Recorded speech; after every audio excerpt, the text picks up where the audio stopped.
There is a strange and uncomfortable truth buried in the story of armored warfare, one that unsettles anyone who thinks the biggest gun and the thickest plate always win the day. In the deserts of North Africa, and later in the hedgerows of Normandy, German tank crews rolled into battle, with machines that were, on paper, simply better than almost anything the British could put against them. The Tiger could shrug off shots that would have brutally punished a Cromwell or a Crusader. The Panther's sloped armor turned away rounds that should have killed it outright, while its long, high-velocity gun could open a British tank like a tin can from a distance.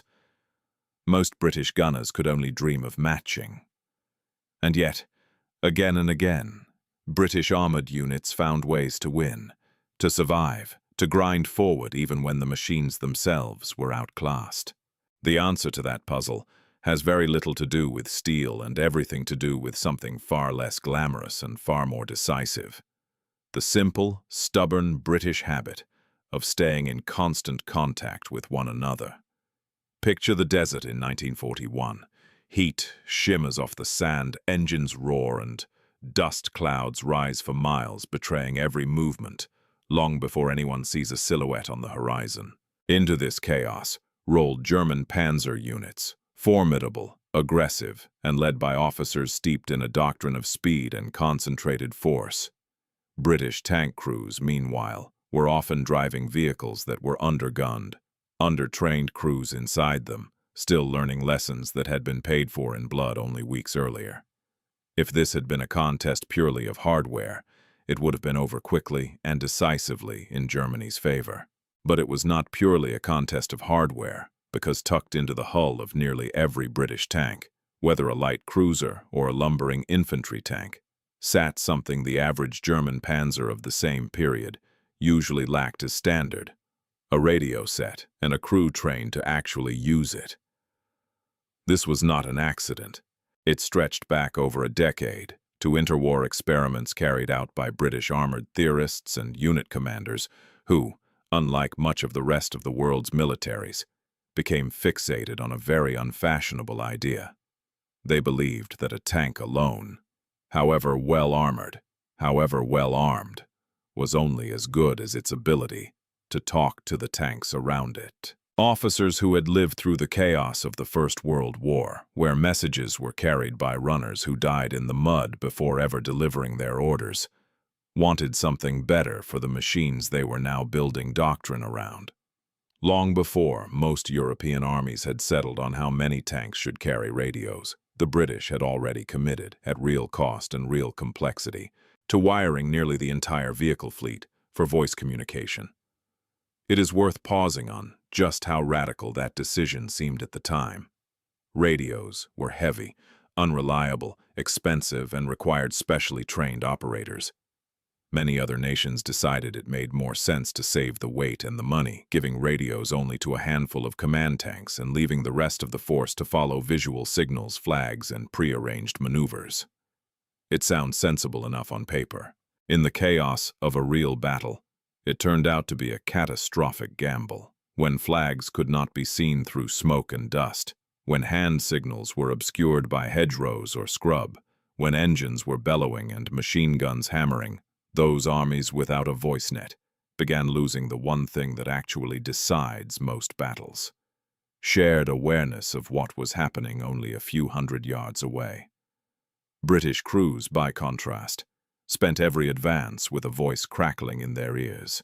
A troop leader might report a flanking movement the moment he spotted it, allowing the rest of his troop to react in seconds rather than minutes. If one tank was hit, others nearby often knew instantly, not because they saw the smoke, but because a voice on the net told them precisely where the shot had come from. This meant that even when individual British tanks were destroyed, and painfully often they were, the survivors did not simply carry on blind. They adjusted. They warned each other. They called for help.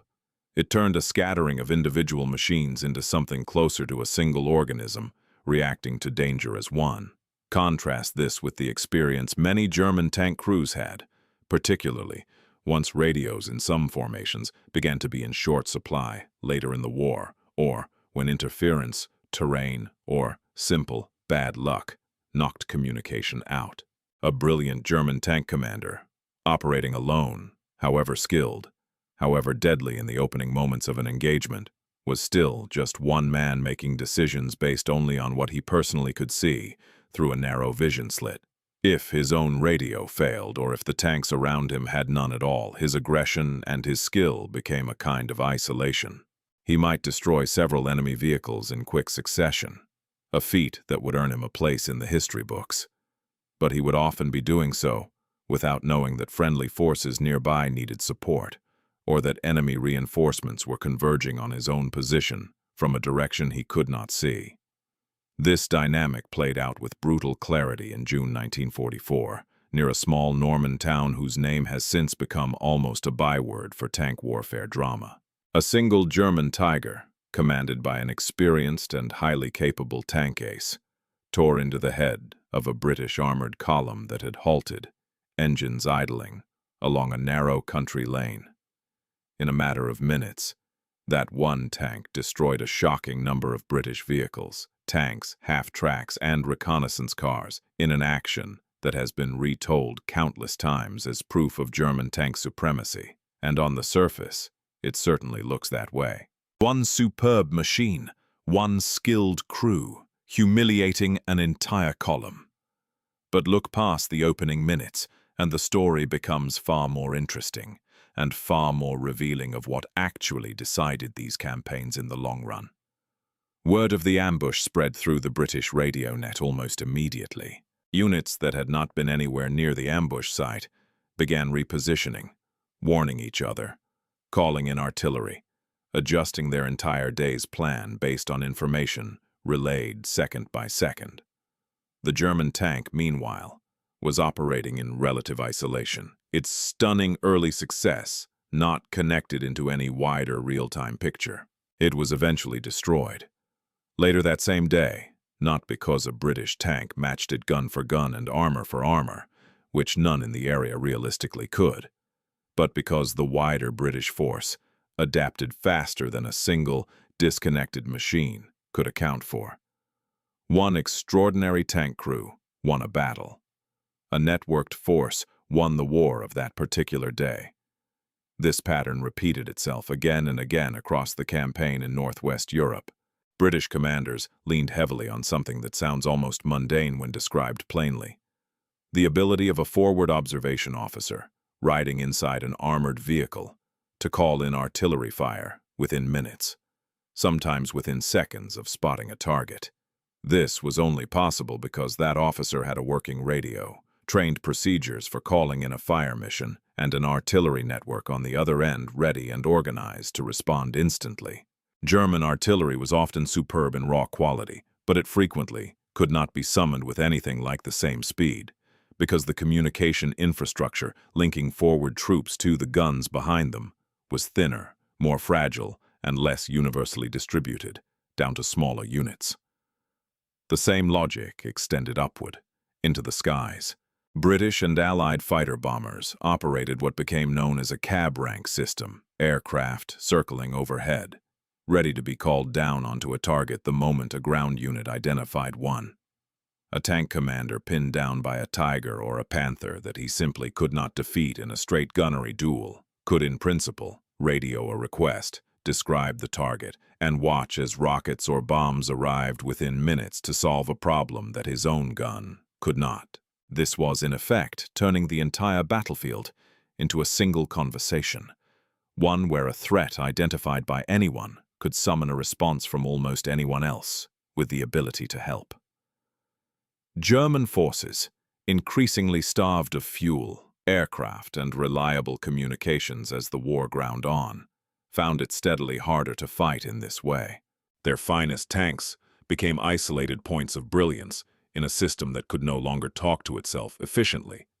There is a deeper cultural dimension here, too, one that goes beyond hardware and touches training and temperament. British armored doctrine placed enormous emphasis on constant reporting, almost to the point of bureaucratic obsession. Crews were drilled to check their radio nets regularly, to report contact immediately, to confirm they had received orders, to describe their situation, even when nothing dramatic was happening. It could feel tedious in training, an endless discipline of chatter that seemed to add little in quiet moments.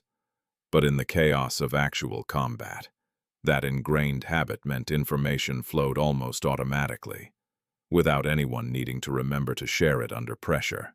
German Panzer doctrine, for all its tactical brilliance and aggressive spirit, tended to prize individual initiative and boldness in a way that sometimes worked against this kind of disciplined, almost mundane information sharing. A German commander was trained to seize the moment, to act decisively without waiting for permission. That aggression won extraordinary tactical victories. It did not always translate into the kind of persistent, distributed awareness that let an entire force adapt together. None of this is to say German tanks were poorly designed or that their crews lacked skill. Quite the opposite. Man for man, gun for gun, armor for armor. A Tiger or a Panther crewed by an experienced team was often simply better than the British vehicle sent to face it.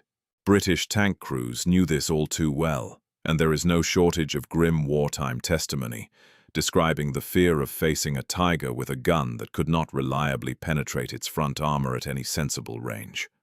This was a genuine and serious disadvantage, one that cost a great many British lives throughout the war. It would be dishonest and disrespectful to those who fought and died to pretend otherwise. But wars are not usually won by a single duel between two tanks facing each other on open ground. They are won across days, weeks, and months, across dozens of engagements strung together, where the side that adapts faster, coordinates better, and shares information more effectively tends to come out ahead, even when individual encounters go badly. A German tank crew might win 9 engagements out of 10 through sheer technical superiority and skill, only for the accumulated effect of British coordination, artillery support, air power, and rapid reinforcement to determine who actually holds the ground by the end of the week. It is the difference between winning battles and winning campaigns, and it is a distinction that armored warfare in Northwest Europe illustrates with almost uncomfortable clarity. There is also something worth noting about how this shaped the psychological experience of combat on both sides. British tank crews, for all their material disadvantages, often described a certain confidence that came from knowing they were never truly alone. A crew that ran into trouble could expect, within minutes, that someone somewhere on the net would know about it and begin doing something to help, whether that meant repositioning nearby tanks, calling in guns, or diverting aircraft. German crews, particularly as the war progressed and radios, fuel, and reliable command structures became scarcer, increasingly fought with a sense of isolation, even when surrounded by other friendly units nearby. Brilliant machines piloted by brave men, fighting battles that felt smaller and more solitary than they needed to be. This whole story, in many ways, anticipates something that would become central to military thinking many decades later. The idea that a networked force, one where every unit can share what it knows almost instantly, can outperform a collection of individually superior units that cannot talk to each other efficiently. It is a lesson that modern military planners still study intensely, dressed up now in language about networks, sensors, and real-time data. But the underlying principle was already being proven on the sands of Egypt and the lanes of Normandy decades earlier. Proven not by theorists in an office, but by exhausted young men in radio headsets, calling out warnings to comrades they could not see, trusting that somewhere out there someone was listening and would act. It is tempting, looking back from the comfort of hindsight, to reduce this entire story to a simple slogan, something like, "Connection beats raw power," and there is real truth in that. But the fuller picture is more nuanced and more human than any slogan can capture. It is the story of an institution that made an unfashionable, expensive, and at times unpopular choice decades before war ever demanded it. The choice to wire an entire force together with voice communication rather than relying on a handful of commanders and a great deal of hope. It is the story of crews drilled relentlessly in habits that felt tedious until the moment those habits saved their lives. It is the story of individual German tank commanders performing feats of skill and courage that genuinely deserve to be remembered, even as the wider systems around them slowly lost the ability to keep pace with a British force that, whatever its material shortcomings, almost never stopped talking to itself. Consider the sheer scale of Operation Goodwood, launched south of Caen in the middle of July 1944, when hundreds of British tanks rolled forward across open cornfields in one of the largest concentrations of armor the British Army had ever assembled. German defenses waiting for them included dug-in Tigers, Panthers, and a formidable screen of anti-tank guns sighted with murderous skill along the flanks of the advance. On paper, this should have been a slaughter entirely in Germany's favor, and in the narrowest tactical sense, British losses that day were indeed severe, with tank after tank brewing up under accurate long-range fire from positions the crews could barely see.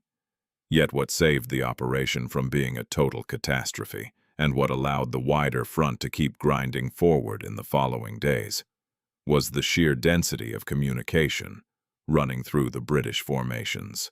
Squadron leaders reported knocked-out positions the moment they identified them, allowing following waves to divert around known killing grounds rather than driving blindly into the same trap.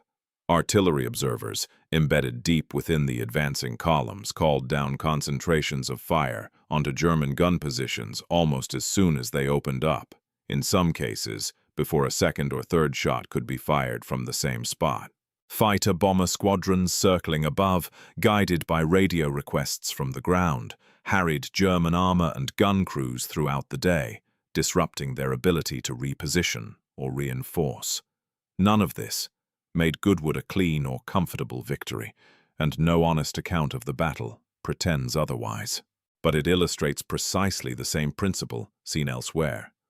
A force wired together for constant information sharing could absorb terrible individual losses and still function coherently, adapting hour by hour, while the German defenders, brilliant in their prepared positions, found their ability to coordinate a counterstroke steadily eroded by fuel shortages, disrupted communications, and the sheer weight of information, now flowing against them from the air and from the guns behind the British line. Go back further, to the desert battles around El Alamein in the autumn of 1942, and the same pattern appears again in a rather different setting. British armor there was still frequently outgunned by German anti-tank guns and the more capable panzers arrayed against it, and the fighting in the minefields and ridgelines west of the Nile Delta was every bit as costly and frightening as anything that came later in Normandy. Yet British commanders increasingly leaned on a style of fighting that depended on tight coordination between armor, infantry, artillery, and engineers, clearing paths through minefields, all synchronized through radio nets that allowed a genuinely combined arms battle to unfold, rather than a series of disconnected clashes. When a German counterattack threatened to unhinge part of the line, word traveled quickly enough for reserves to be shifted, for artillery to be redirected, for infantry to dig in exactly where they were needed. It was rarely elegant and never easy, but it worked often enough, and cumulatively enough, to grind down a German and Italian force that could not sustain the same tempo of adaptation once its own fuel and supply situation began to collapse. It is also worth remembering the men behind the headsets themselves, the wireless operators crammed into the cramped hull of a tank, sweating under headphones, scribbling map references onto grease pencil boards balanced on their knees, repeating messages back to confirm they had been heard correctly amid engine noise and gunfire. Training establishments back in Britain spent enormous effort turning ordinary recruits into competent radio operators, drilling procedure words, code groups, and correct net discipline until it became second nature. It was unglamorous work, rarely celebrated in the way that gunners or tank commanders were celebrated. Yet without it, none of the coordination described here would have been remotely possible. Historians who have pored over regimental diaries and after-action reports have repeatedly pointed to small, almost throwaway lines, a report logged at a particular minute, a warning passed along a net moments before disaster, as the quiet hinge on which entire actions turned. These were not moments that made headlines. They rarely earned medals, but they were, again and again, the reason a battered British formation reorganized itself in time, while an isolated German spearhead, however magnificent its individual fighting power, found itself alone at the critical moment. None of this erases the genuine technical brilliance of German tank design during this period, nor the extraordinary skill and courage shown by so many German crews who fought with real distinction under increasingly difficult circumstances. It would be a disservice to history to pretend the fight was ever simply one-sided, in the way that popular imagination sometimes prefers. What the record does show quite consistently, across theatres as different as the open desert and the enclosed hedgerows of Normandy, is that superior individual machines lost their advantage the moment they became disconnected from the wider battle unfolding around them, while a force that stayed constantly in touch, however outgunned on paper, kept finding ways to compensate, to warn, to reinforce, and ultimately to prevail across the accumulated weight of many engagements rather than any single duel. In the end, the tanks themselves were only ever part of the equation. Armor thickness and gun caliber decide who wins a single shot exchanged at a single moment on a single stretch of ground. They say nothing about who knows what is happening a mile away, who can call for help in the next 60 seconds, who can warn a friend before disaster arrives, or who can adapt a plan the instant the situation on the ground changes. That is what genuinely decided so many of these encounters, not the metal of the machines, but the invisible thread of voice and information running between them. Quietly, constantly, turning individual acts of courage and skill into something far more dangerous than the sum of its parts. A force that never truly fought alone.